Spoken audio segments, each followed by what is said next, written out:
Dans l'épisode 2 sur la série Redbubble, on a vu comment faire un shop et comment créer une publication. Là, dans cette vidéo, on va plutôt parler stratégie et comment déclencher ses premières ventes sur Redbubble via Instagram. Il va vous falloir 4 ingrédients. Un compte Instagram activé, 2 un compte Linktree ou n'importe quelle alternative, 3 votre cerveau et 4 du temps. Votre compte il est créé, sauf que vous n'avez pas encore de publication.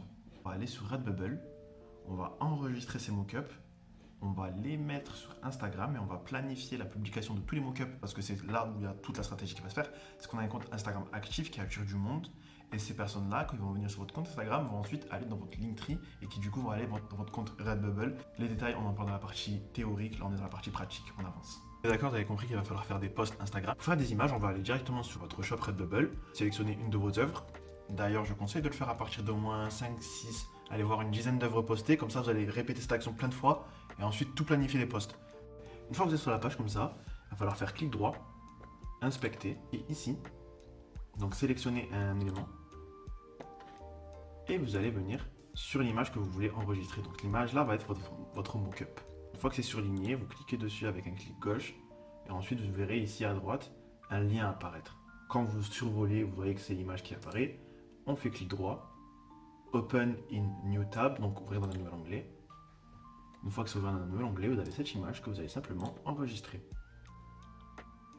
N'oubliez pas encore une fois que là, on a vu une série de mock-ups, mais pour voir tout le reste, à savoir les t-shirts, les coques, etc., il faut aller, là c'est votre œuvre, vous descendez un petit peu, disponible également sur, et vous pouvez cliquer, sachant qu'il y a encore 68 autres produits qui ont à chaque fois plusieurs photos différentes. Donc vous pouvez vraiment vous balader et vous amuser. Là, vous regardez la vidéo pratique, ça veut dire que là, je vais vous montrer step by step quels sont les 3 points les plus importants. D'abord, on va réfléchir. Ensuite, on va faire avec parcimonie. Et dans un troisième temps, on va y aller comme des bourrins parce que l'objectif, c'est pas vraiment de réfléchir à chacune des étapes. L'objectif, c'est de réfléchir là, maintenant, au début. Hein, on va penser quels sont les bons hashtags, performance, est-ce qu'il y a beaucoup de monde dans ce hashtag ou pas. Bref, une fois qu'on a fait notre sélection, on poste sur chacun de nos posts les mêmes choses et on ne réfléchit plus. Parce que si vous réfléchissez, chacun des posts, ça va être une corvée. Donc là, actuellement, vous avez un shop existant, un shop qui tourne, un shop avec plusieurs œuvres, vous avez déjà téléchargé plusieurs mock-ups. Et là, maintenant, on va les poster sur Instagram pour attirer encore plus de trafic. On va utiliser les hashtags. Ça a l'air un petit peu lointain les hashtags, mais ça reste un truc super important et super utile. On va aller directement sur un post. Donc moi, je vais choisir un de mes hashtags. Pour le coup, j'ai choisi Sakura. Ça va nous permettre de regarder le volume de publication pour s'inspirer et voir les œuvres qui ont fonctionné. Ensuite, pour voir les œuvres récentes. Donc les œuvres récentes, ça va nous servir à aller voir, je sais pas moi, celui-là, il date de quand? Histoire de voir si le hashtag il est un petit peu vivant. Donc lui, il date bien 1 minute. Ça veut dire que c'est un hashtag plutôt vivant. S'il y a beaucoup de publications, vous le considérez comme vivant. Maintenant, on va aller remonter. On va aller voir les posts qui ont fonctionné, parce que ça va nous permettre de voir aussi la portée du hashtag. Si jamais vous voyez que des hashtags, que des posts qui ont 50, 100, 50, 60, 70 j'aime, c'est pas un hashtag spécialement pertinent, parce que ça veut dire que le volume il n'est pas spécialement intéressant. Même si le hashtag, c'est pas la seule raison qui va faire qu'il y ait des likes. On va cliquer sur un truc récent. Et maintenant, vous allez voir un truc. Ici, on a toute une série d'hashtags qu'une personne a déjà écrit pour nous en fait. Nous, on va aller piocher ici et piocher qu'est-ce qui fonctionne et qu'est-ce qui a du sens aussi avec ce que nous on fait. Typiquement, tomber sur un nouveau tag et des tags comme ça, pardon, il y en a à l'appel. Donc là, vous regardez un petit peu, est-ce que ça correspond avec vous, vos types de posts? Par exemple, pour moi, pour le coup, là, non, il n'y a que lui qui fait sens un petit peu avec les fleurs de Sakura que moi j'expose. Maintenant, qu'est-ce que je vais faire? Je vais aller dessus. Vu que je viens de voir que je vais aller un petit peu vite en vrai de vrai, on peut un petit peu descendre et voir si les différentes œuvres postées sont en lien ou pas. Typiquement, cette œuvre-là, elle est totalement en lien. D'ailleurs, c'est le genre d'œuvre que je pourrais poster moi-même dans mon shop. On va aller, on va regarder, on va soit follow le compte, soit liker, soit voir les personnes qui ont liké. En tout cas, on va se connecter avec ce type de personnes, parce que ces personnes-là, c'est typiquement ce que moi je recherche comme personne. Donc là, on est dans une stratégie de recherche de hashtag, mais on va en profiter pour commencer un petit peu à voir avec qui on peut se connecter. Il faut que toutes les actions qu'on fasse, elles aient sens, et pas qu'on se répète 10 millions de fois. Donc là, ça colle. Tout ça, c'est des posts où en fait, moi je vais vite, mais vous devriez rentrer dedans. Regardez la date. Ce post, il a que 11 heures, ça veut dire que ça, c'est très certainement un gros compte. Vous voyez, l'image est sublime. Vous voyez qu'il y a énormément de hashtags qu'on pourrait utiliser, énormément de hashtags qu'on peut retrouver. Et tous ces hashtags, moi je vous conseille d'avoir un petit fichier Excel ou Note ou j'en sais rien, texte. Vous copiez et vous collez. Vous copiez et vous collez. Vous copiez et vous collez. Une fois que vous avez une bonne dizaine d'hashtags, là vous pouvez passer à la partie où vous allez publier. L'idée c'est de connecter avec tous les comptes, d'apprendre sur votre niche, de sélectionner une série de hashtags que vous allez réutiliser. Et dites-vous que ça, vous n'allez pas le faire à chaque fois. Hein. Ça, c'est de la réflexion qu'on fait une bonne fois au début. Hein, et après, on va aller bourriner. L'idée maintenant, ça va être automatiser notre compte Instagram pour maintenant attirer du trafic. Ce qu'on va faire, c'est en fait aller follow des comptes super connus parce que ces comptes-là, ils vont vous ramener vos 5-10 premiers abonnés. Ce ne seront pas des abonnés actifs, ce ne seront pas des abonnés intéressants, mais c'est toujours mieux que ça d'avoir 0. Donc là, typiquement, j'ai follow Cristiano Ronaldo. Et je ne peux pas. Mbappé. Vous savez quoi?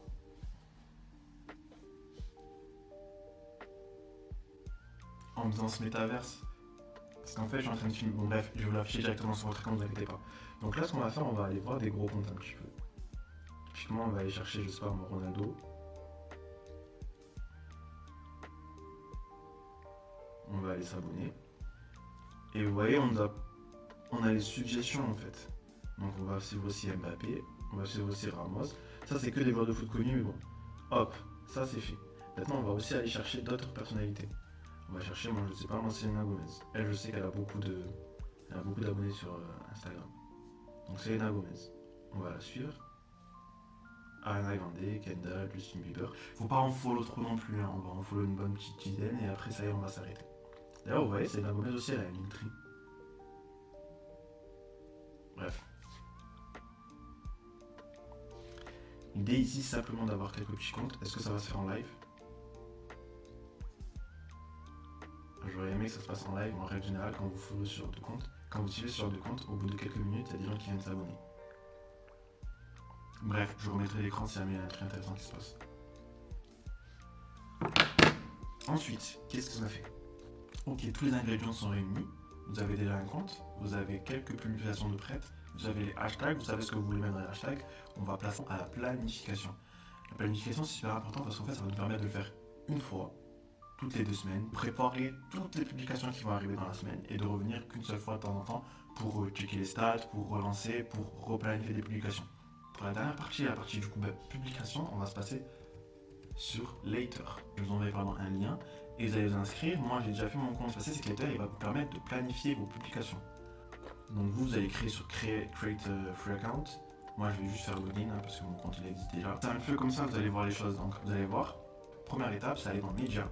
Et ensuite Manage Your Media, Upload Media. On retourne dans le calendrier. Vous voyez que nos 2 médias sont apparus. On clique dessus une première fois. Edit.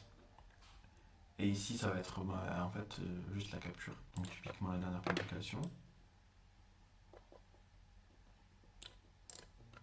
Je copie le texte. Je retourne dans Later. J'édite les notes. Je colle le texte. Ça sert à rien de mettre le lien ici parce qu'il n'est pas cliquable. Nouveau post. Mes hashtags sont déjà posés. Ensuite, je crée le post. Et ensuite, je choisis quand est-ce que je veux le publier. Je sais pas moi. Vous allez regarder la vidéo mercredi. Donc moi, je veux qu'il sorte le post. Non. Je veux qu'il sorte le jour même, vous allez voir la vidéo.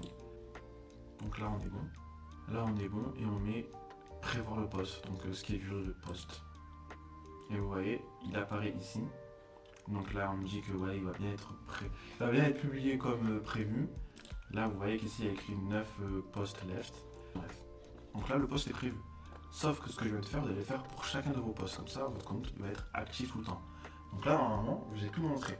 C'est-à-dire que vous savez comment faire, vous savez comment récupérer les mock-ups, vous savez comment publier sur Instagram, vous savez comment trouver des hashtags, donc vous avez déjà une série de hashtags que vous allez suivre. Vous avez déjà mis un petit temps dans vos semaines où vous allez tout le temps venir animer votre compte, donc vous allez regarder les stories, vous allez commenter, vous allez liker des posts. Truc tout bête. Fleurs, beaucoup de monde. Printemps, beaucoup de monde. Fleurs de printemps, déjà il y a un petit peu moins de monde. Et faites comme ça pour chacun des hashtags que vous utilisez. Vraiment chacun des hashtags que vous utilisez. Vous voyez, fleurs de printemps, on n'a plus que 13 publications.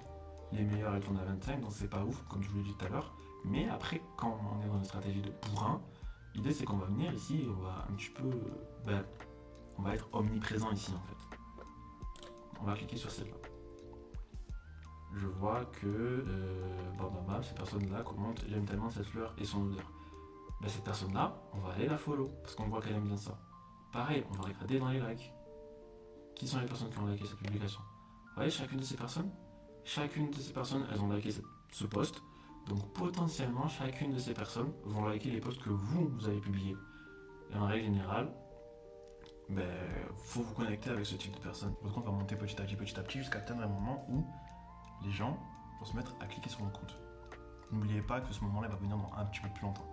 Donc là, en fait, concrètement, qu'est-ce qu'il faut faire? C'est qu'il faut se dire que, encore une fois, votre objectif n'est pas un objectif de résultat, c'est un objectif de production. Votre but là, c'est pas de générer 50 euros, 100 euros, 200 euros. Votre but là, c'est de publier 50 œuvres. Votre but, c'est pas non plus de générer 45 clics. Votre but, c'est de publier sur Instagram 50 œuvres aussi. Enfin, 50 posts, pardon. Là, votre but, c'est pas non plus de gagner 200 followers. Votre but, c'est de commenter 50 posts, de follow 50 personnes, d'aller DM 10 personnes. C'est ça votre vrai but.